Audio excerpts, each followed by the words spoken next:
बरसात की वो अंधेरी रात, एक खौफनाक कहानी। रात के 8 बजे थे। सुरेश ऑफिस में काम कर रहा था। बाहर तूफान के साथ भारी बारिश हो रही थी। सुरेश एक जमीन के प्रोजेक्ट पे काम कर रहा था। काम में व्यस्त होने के कारण उसको वक्त का पता ही नहीं था। जब उसका काम खत्म हुआ तब घड़ी में 1 बज चुके थे। बैटरी कम होने के कारण उसका मोबाइल भी थोड़ी देर में बंद हो गया। जब वो बाहर निकला था तो उसके होश उड़ गए। काली अंधेरी रात, सुनसान रास्ता और आसपास में कोई नहीं था। तूफान के साथ तेज बारिश गिर रही थी। भारी बारिश की वजह से बिजली के खंभे से सारी बत्तियां भी बुझ चुकी थी। सुरेश ने जैसे तैसे करके अपना स्कूटर निकाला और अपनी घर की ओर जाने लगा। कुछ देर बाद अचानक रास्ते में एक बिल्ली दिखाई दी, इसलिए सुरेश ने स्कूटर को ब्रेक लगाई। लेकिन ब्रेक लगाने के बाद सुरेश का स्कूटर वहीं पर ही रुक गया। सुरेश को ऐसा एहसास हो रहा था जैसे मानो उसका स्कूटर किसी ने जकड़ लिया हो। सुरेश स्कूटर से उतरा और काफी बार प्रयास किया, लेकिन स्कूटर चालू ही नहीं हो रहा था। तेज बारिश की वजह से सुरेश पूरी तरह से भीग चुका था। ठंड के मारे वह कांप रहा था। अचानक स्कूटर बंद होने से उसकी घबराहट और ज्यादा बढ़ गई। वह अपने स्कूटर को साइड में ले गया और डर की वजह से कुछ देर अपनी आंखें बंद कर ली। थोड़ी देर बाद उसको एहसास हुआ कि उसकी पीठ पर किसी ने हाथ रखा है। सुरेश जोर से चिल्लाया, कौन है? कौन है? मुझे छोड़ दो। उसने पीछे मुड़कर देखा तो कोई नहीं था। उसने सोचा कि शायद उसका वहम होगा, लेकिन वह बहुत डर गया था। अचानक उसने बत्ती बुझने और जलने की आवाज सुनी और पास में देखा तो उसके स्कूटर की बत्ती जल रही थी और बुझ रही थी। ऐसा कुछ पलों तक चला, फिर बत्ती बुझ गई। सुरेश को कुछ समझ में नहीं आ रहा था कि अब वह क्या करे। वो कुछ हरकत करता उससे पहले ही उसके सामने एक लटकता हुआ सफेद छाता उसके सामने दिखाई पड़ा। सुरेश ने डर के मारे अपनी आंखें बंद कर ली, लेकिन वह अपनी आंखों को ज्यादा देर तक बंद नहीं कर पाया। जब उसने अपनी आंखें खोली तो उसके पैरों तले जमीन खिसक गई। उसकी नजरों के सामने एक चुड़ैल थी। उसने सफेद साड़ी पहनी थी। वह डरावनी नजरों से सुरेश को ही देख रही थी। फिर उस चुड़ैल ने छाता जमीन पर फेंक दिया। सुरेश ने देखा कि बारिश की बूंद चुड़ैल की साड़ी पर गिरते ही बूंद लाल रंग की हो गई। धीरे धीरे पूरी साड़ी लाल रंग में परिवर्तित हो गई। यह दृश्य देखकर सुरेश भयभीत हो उठा और अपना स्कूटर चालू करने लगा। सौभाग्य से उसका स्कूटर चालू हो गया और वह तेजी से अपने घर की ओर बढ़ने लगा। कुछ देर बाद वही चुड़ैल सुरेश के स्कूटर के सामने आ गई। सुरेश स्कूटर को नियंत्रित नहीं कर पाया और स्कूटर एक पेड़ पे जाके टकराया। पेड़ से टकराते ही तुरंत सुरेश की मौत हो गई। अगले दिन सुबह जब कुछ लोगों ने यह देखा तो पुलिस को बुलाया और लाश को सुरेश के घर वालों को दे दिया और पुलिस ने जांच पड़ताल करके यह बताया कि सुरेश की मौत अकस्मात हुई है। वह तेज रफ्तार से स्कूटर चला रहा होगा और नियंत्रण न रहने पर पेड़ से टकराकर उसकी मौत हुई होगी। सुरेश की मौत के कुछ दिन बाद ऐसी ही तेज बारिश हुई जितनी उस रात को हुई थी। सुरेश के 2 खास दोस्त थे, रमेश और परेश। वे दोनों सुरेश के साथ ही काम करते थे। रात के 3 बजे थे। रमेश अपने कमरे में सो रहा था। उसको आसमान से बिजली कड़कड़ाने की आवाज सुनाई दी। रमेश ने अपना ध्यान सोने पे केंद्रित किया। अचानक उसको ऐसी अनुभूति हुई जैसे किसी ने उसको थप्पड़ मारा हो। वह नींद से जाग उठा और आसपास देखने लगा, लेकिन आसपास कोई नहीं था। फिर थोड़ी देर बाद कमरे की बत्ती जलने और बुझने लगी। यह देख रमेश बहुत घबरा गया। और कंबल ओढ़कर सोने का प्रयास कर रहा था। उसने महसूस किया कि उसका कंबल कोई पीछे से खींच रहा है। वह जोर जोर से चिल्लाने लगा, मुझे छोड़ दो, मुझे जाने दो।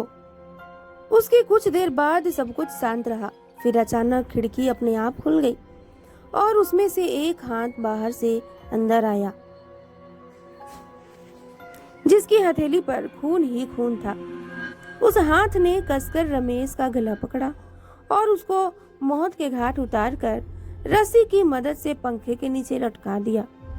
अगले दिन सुबह रमेश का दोस्त परेश जब उसको बुलाने आया, तब उसने यह दृश्य देखा और तुरंत पुलिस को सूचना दी। पुलिस ने जांच पड़ताल करके इसको खुदकुशी का नाम दिया और कहा कि रमेश ने तनाव और किसी बात के दबाव में आके आत्महत्या की होगी। हम अब इसकी और भी जांच करने की कोशिश करेंगे। अपने दोनों दोस्तों की मौत के बाद परेश बहुत ज्यादा तनाव में आ गया। उसको मन ही मन यह लगने लगा कि अब तीसरा नंबर उसका है। उसने ऑफिस जाना भी बंद कर दिया। कुछ दिनों उसने अपने आप को अकेले में रखा, यहाँ तक कि वह अपने परिवार के लोगों से भी ज्यादा बात नहीं करता था। कुछ दिनों बाद उसको लगा कि अब खतरा टल चुका होगा। तब वह अपनी पत्नी के साथ दूसरे शहर घूमने चला गया। कुछ दिनों तक उसने अपनी पत्नी के साथ दूसरे शहर में सैर की और घूम फिर कर दोनों वापस अपने घर को आ गए। अब परेश के मन में डर का नामो निशान नहीं था। वह आराम से जीवन व्यतीत करने लगा। दूसरे शहर घूमकर आने के बाद वह रोजाना ऑफिस जाने लगा। एक दिन ऑफिस में ज्यादा काम की वजह से उसको देर तक रुकना पड़ा। उस रात को भी तूफान के साथ भारी बारिश हो रही थी। परेश अपनी कार में बैठकर घर के लिए रवाना हुआ। रास्ते में एक बड़े से खड्डे के साथ उसकी गाड़ी टकराई और कार का एक पहिया खड्डे में गिर गया। परेश कार से नीचे उतरा और बहुत प्रयास किया, लेकिन पहिया खड्डे से निकला ही नहीं। परेश कोशिश कर रहा था कि एक औरत वहां से गुजरी। उस औरत ने बड़े प्यार से रमेश को कहा, सुनिए, क्या मैं आपकी मदद करूं? रमेश ने कहा, नहीं, मुझसे ही नहीं हो रहा तो आपसे थोड़ी होगा। फिर भी आपको लगता है तो आप एक बार प्रयास कीजिए। उस औरत ने कार को पीछे से सिर्फ थोड़ा सा धक्का मारा और कार का पहिया खड्डे से निकल गया। परेश ने उस औरत का धन्यवाद किया और उनको पूछा, आपको कहाँ जाना है? इतनी रात को आप अकेले कहाँ जाओगे? आप मुझे बताइए, मैं आपको जहाँ जाना है छोड़ देता हूँ। जी धन्यवाद आपका। यहाँ से थोड़ा आगे एक तालाब वाली गली आती है, वहाँ मुझे छोड़ दीजिएगा। तालाब के पास में ही मेरा घर है, औरत ने जवाब दिया। परेश ने उस औरत को अपनी कार में बिठाया और आगे बढ़ा। परेश को थोड़ा डर जरूर लग रहा था, लेकिन उसने गाड़ी चलाने पे ध्यान केंद्रित किया। थोड़ी देर बाद पीछे से आवाज आई, बस यहाँ पे रोक दीजिए, मेरा घर पास में ही है। परेश ने कार रोक दी और उनको उतरने को कहा। अचानक उसने पीछे से डरावनी आवाज सुनी, परेश, अब तू गया, तेरा अंत अब नजदीक है, मैं तुझे नहीं छोड़ूंगी। परेश ने पीछे मुड़कर देखा तो उसके होश ही उड़ गए। वो औरत एक खौफनाक चुड़ैल में परिवर्तित हो गई थी। उस चुड़ैल ने जोर से परेश को धक्का दिया और उसको कार से नीचे गिरा दिया। फिर परेश को घसीटकर तालाब की ओर ले जाने लगी। परेश बहुत चीखा और चिल्लाया, लेकिन चुड़ैल ने उसकी एक नहीं सुनी। परेश ने चुड़ैल से कहा, कृपया मुझे छोड़ दो, मुझे जाने दो, मैंने आपका क्या बिगाड़ा है? परेश, तू आज मेरे हाथों से ही मरेगा। तुम्हारे दोनों दोस्तों को तो मैंने मौत के घाट उतार दिया है, अब तुम्हारी बारी है। याद करो बरसात की वो अंधेरी रात, जिस रात को तुम लोगों ने मेरी हत्या करके मुझे तालाब में फेंक दिया था। जिस जमीन ने मुझे मेरे माँ बाप को रोजी रोटी दिलाई थी, वह जमीन तुम तीनों हड़पना चाहते थे और उस जमीन पे शराब की फैक्ट्री लगाना चाहते थे। जब मैंने और मेरे पिताजी ने हस्ताक्षर करने से मना कर दिया, तो तुम पापी दरिंदों ने मेरी और मेरे पिता की हत्या कर दी और दोनों को तालाब में फेंक दिया। हमारी मौत का कारण लोगों को यह बताया कि हम पानी में डूब कर मर गए।